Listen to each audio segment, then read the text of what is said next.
राधे राधे दोस्तों, कैसे हैं आप? उम्मीद करती हूँ आप बहुत ही बढ़िया होंगे, स्वस्थ होंगे, मस्त होंगे। तो फिर से आ गई हूँ मैं। हमारा जो टॉपिक चल रहा था सौर विज्ञान। आज इस सौर विज्ञान के टॉपिक में अब हमारी जो नाड़ी मैंने आपको बताई थी, चंद्र नाड़ी, सूर्य नाड़ी, हमारे जो जो हिंदू कैलेंडर के अकॉर्डिंग जो हमारे महीने होते हैं उसमें हमारी कौन सी नोस्टल चलनी चाहिए, कौन सी नोस्टल एक्टिव होती है, कितने दिनों के लिए एक्टिव होती है, आज हम इसी बात पर चर्चा करेंगे। तो चलिए वीडियो की शुरुआत करते हैं। हमेशा की तरह तहे दिल से धन्यवाद करती हूँ मेरी वीडियोस पर आने के लिए, वीडियोस को लाइक करने के लिए, शेयर करने के लिए और चैनल को सब्सक्राइब करने के लिए। Thank you so much. तो चलिए आज मैं आपको बता रही हूँ कि कैलेंडर में हमारा जो हिंदू समाज में जो हमारे कैलेंडर होते हैं ना, ये जो कैलेंडर हम इस्तेमाल कर रहे हैं जिसमें हमारा जो नया साल आता है जनवरी को, तो ये कैलेंडर क्या है, हमारा नहीं है, ये ईसाइयों का कैलेंडर है। जो अंग्रेज हमारे भारत में आए थे उसी समय से जो भी कुछ प्रक्रिया हुई थी, मुझे इसके बारे में ज़्यादा नॉलेज नहीं है, लेकिन ये कैलेंडर हमारा नहीं है। हमारे जो महीने होते हैं ना, वो होते हैं चैत से स्टार्ट। आप लोगों ने जब आप स्टडी करते हो, जब जो राजस्थान से होंगे तो आप अच्छे से समझ गए होंगे, क्योंकि जब हम जीके पढ़ते हैं राजस्थान का, उसमें हमें चैत, बैसाख, जेठ, साठ, सावन, भादो, आसोज, कार्तिक, मुंगसर, पोह, माह, फिर चैत शुरू हो जाता है। ये हमारे ऐसे 12 महीने होते हैं और इन्हीं 12 महीनों की हमारे जो शास्त्रों में बताए हुए हैं, इन्हीं के अकॉर्डिंग सब कुछ होता है। तो यहाँ जो हमारा मंथ शुरू होता है और सौर विज्ञान के अकॉर्डिंग जो मंथ होता है, सौर विज्ञान का सबसे बड़ा दिन जो होता है ना, वो होता है गुड़ी पड़वा। तो वो जो गुड़ी पड़वा होता है ना, इस बार 2026 में वो हमारे 29 मार्च को स्टार्ट होगा, क्योंकि इस दिन हमारा हिंदू समाज का नया साल शुरू होता है। गुड़ी पड़वा के दिन हिंदू समाज का कैलेंडर चैत महीना स्टार्ट होता है। जैसे इंग्लिश कैलेंडर में जनवरी से न्यू ईयर होता है, हमारा न्यू ईयर होता है हिंदू समाज में चैत में, और वो आता है मार्च के महीने में, मार्च अप्रैल में आता है। ठीक है, तो अब इसके अकॉर्डिंग अब मैं आपको बताऊंगी कि किस तरह हमारे जो हिंदू समाज के अकॉर्डिंग जो हमारी तिथि होती है, इसमें भी हमारे जो होता है ना कि 15-15 दिनों में, आप लोगों को पता होगा कि 15-15 दिनों में बांटा हुआ है हमारे इस महीने को। जैसे कि चैत का महीना आएगा तो वहाँ होगी पूर्णिमा।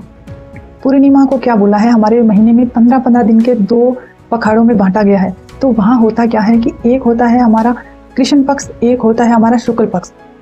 तो यहाँ पे कृष्ण पक्ष वो होता है जिसमें हमारे अमावस्या के जो अंधेरी रातें होती हैं 15 दिन, जो धीरे धीरे अमावस्या की जो रोशनी बढ़ती जाती है और वो पूर्णिमा के तक जाती है, उसके बाद हमारा जो कृष्ण पक्ष से शुक्ल पक्ष शुरू हो जाता है। तो कृष्ण पक्ष और शुक्ल पक्ष, उन दोनों में 3-3 तिथियां बांटी गई हैं कि 3 दिन चंद्र सवर चलेगा, 3 दिन सूर्य सवर चलेगा। इसी तरह हमारी बॉडी को निर्धारित किया गया है। प्रभु की क्या लीला है, वो अपरंपार है। लेकिन हमारी बॉडी, अगर एक स्वस्थ इंसान है, बिल्कुल स्वस्थ है, उसका सात्विक आहार लेता है, तो उसका वो सिस्टम बिल्कुल इन्हीं तिथियों के अकॉर्डिंग, इन्हीं सवर के अकॉर्डिंग उसकी बॉडी चलती है। तो वहाँ होता क्या है, मैंने यहाँ नोट बना रखा है।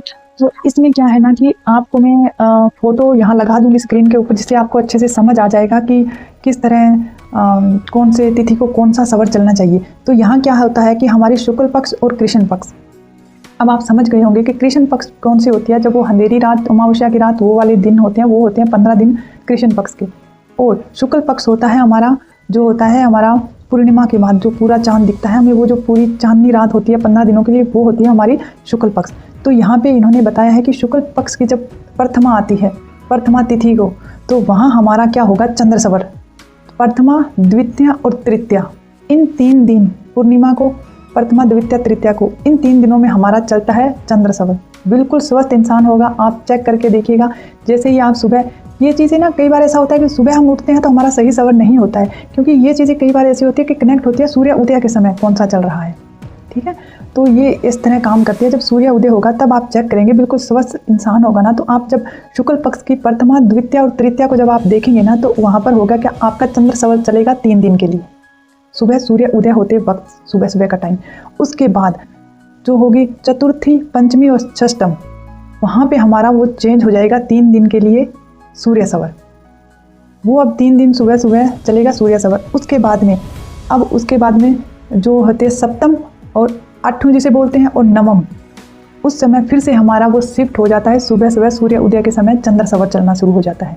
और उसके बाद में जो होती है 10वीं, 11 बोलते हैं, और एक होती है 12, वहाँ पे क्या होगा, फिर से हमारा चलेगा सूर्य सवर, चंद्र सवर फिर 3 दिन के बाद सूर्य सवर में कन्वर्ट हो जाएगा।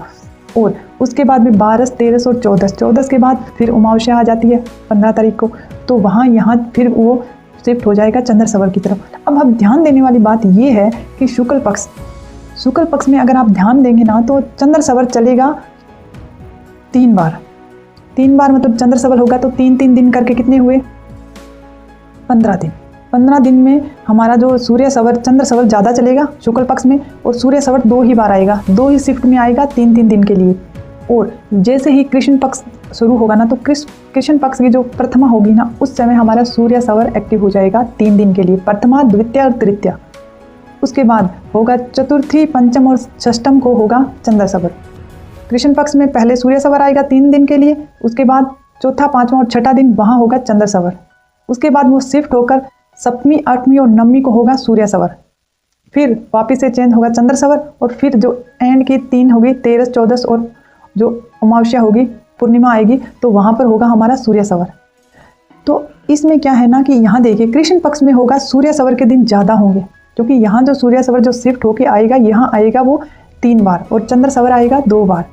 और जो हमारा पूर्णिमा के बाद शुक्ल पक्ष होता है, वहाँ हमारे चंद्र सवर आए थे 3 बार और सूर्य शिफ्ट से 2 बार। तो यहाँ पे क्या हुआ कि ये जो दिन होते हैं ना, इन दिनों को बांटा गया है हमारे कार्य सिद्धि के लिए।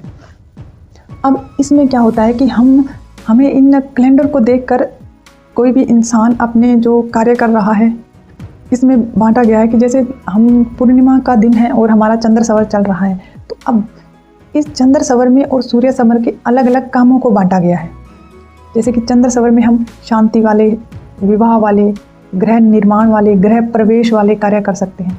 और सूर्य सवर में क्या होता है कि हम जो उग्र प्रकार के कार्य होते हैं ना, जिसे हम कहते हैं कि कोई युद्ध, पहले के ज़माने में युद्ध होते थे तो राजा महाराजा इन तिथि के अकॉर्डिंग युद्ध की वो तारीख जो निश्चित करते थे, वो इसी अकॉर्डिंग करते थे। तो युद्ध हो गया, कोई लड़ाई झगड़ा, या हमारे कोई आज के समय में कोर्ट केस हो गया, तो ये सब चीज़ें क्या होता है ना कि अगर हम ध्यान देकर तारीख इसी हिसाब से होगी और इसी हिसाब से अपने काम को करेंगे।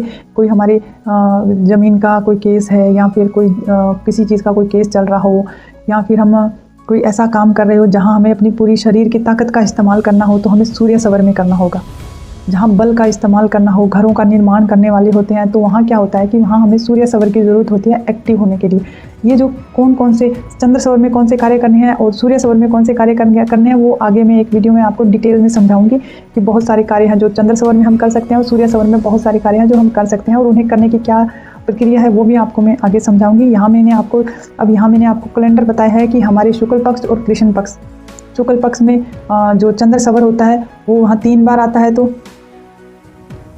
तो वहाँ पे जितने दिन ज़्यादा दिन होते हैं चंद्र सवर के, तो चंद्र सवर ज़्यादा एक्टिव होता है। हमारे शुक्ल पक्ष जो चल रहा होता है वो 15 दिन, और जो कृष्ण पक्ष होता है वहाँ हमारा सूर्य सवर ज़्यादा एक्टिव होता है। वहाँ सूर्य सवर के ज़्यादा दिन होते हैं और हमें ज़्यादा दिन मिलते हैं उग्र कार्यों को करने के लिए, और शांति वाले कार्यों के लिए, शादी विवाह और घर पर गृह प्रवेश आदि, इन कार्यों के लिए हमें जो हमारा शुक्ल पक्ष होता है उसमें जो हमें दिन मिलते हैं हम उसमें कर सकते हैं।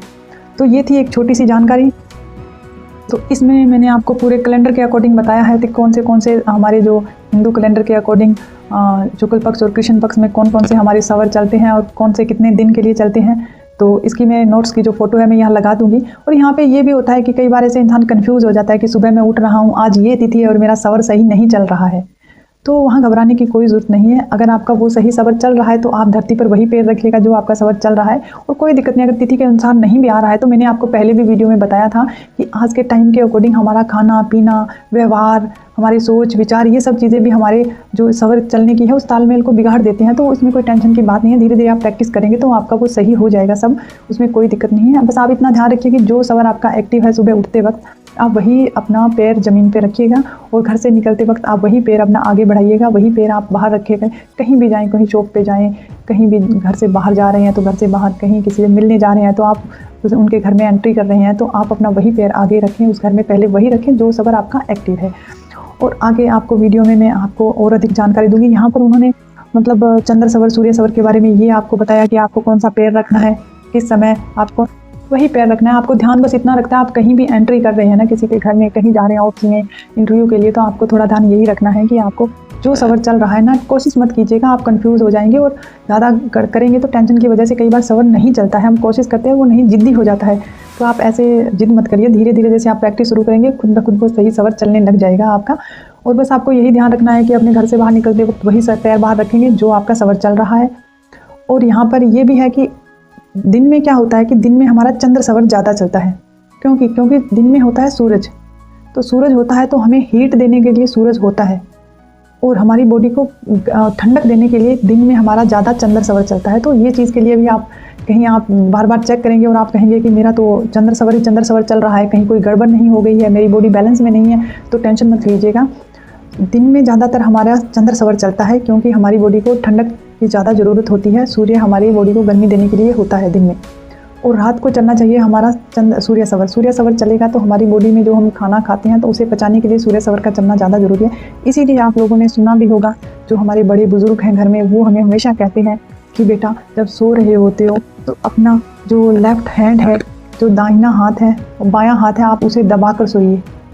तो उनका कहने का कारण वो जानते भी हैं, नहीं भी जानते हैं तो उन्हें किसी ने कहा है, वो उस चीज़ को फॉलो कर रहे हैं, तो आप लोगों को हमें बता रहे हैं। हमेशा कहा जाता है जब भी रात को सोते हैं तो आप अपना उल्टा हाथ जो होता है, लेफ़्ट हाथ जो होता है, उसे दबा कर सोना चाहिए। उनका यही कारण होता है कि जब हम लेफ़्ट हाथ को अपने दबा कर इस साइड में टेढ़े होकर सोते हैं ना, तो हमारा सूर्य सवर एक्टिव हो जाता है। जब हमारा सूर्य सवर एक्टिव होगा तो हमारी बॉडी की जो भी प्रक्रिया हो रही होती है, पूरी रात हमारी बॉडी खुद को हील भी करती है, हमारे भोजन को भी पचाती है सही प्रकार से। वो कैसे काम करे, बॉडी को क्लीन करना, अंतों को क्लीन करना, वो जो भी प्रक्रिया बॉडी के अंदर होती है वो सूर्य सवर में अच्छे से हो जाएगी। क्योंकि रात को होता है चंद्रमा होता है तो ठंडक तो हमें बाहर से प्रकृति दे ही रही होती है। तो इसीलिए हमारी बॉडी को गर्मी की ज़रूरत होती है भोजन को पचाने के लिए। इसीलिए कहा जाता है कि रात को सोते वक्त आप ना राइट हैंड ना दबाएं, हमेशा लेफ्ट हैंड को दबा कर ही सोएं। ये ही कारण होता है लोग जब वो कहते हैं कि इस पोजीशन में आप सोइए, इसका कारण ये होता है। तो उम्मीद करती हूँ जो चीज़ें मैंने आपको समझाई आपको अच्छे से समझ आई होंगी। अगर आपको मेरा वीडियो अच्छा लगे तो वीडियो को ज़रूर लाइक कीजिएगा, अपने प्रियजनों के साथ शेयर कीजिएगा, और अच्छी लगे नॉलेज तो चैनल को भी सब्सक्राइब कीजिएगा। तो वीडियो पर आने के लिए, वीडियो में यहाँ तक बने रहने के लिए तहे दिल से धन्यवाद। अब आगे वाली वीडियो में और चीज़ें जो भोले बाबा ने बताई थी बुक में, अब नेक्स्ट वीडियो में आपको वो चीज़ें आपके सामने लेकर आऊँगी। तो चलिए अब मैं आपसे विदा लेती हूँ। थैंक यू सो मच यहाँ तक बने रहने के लिए।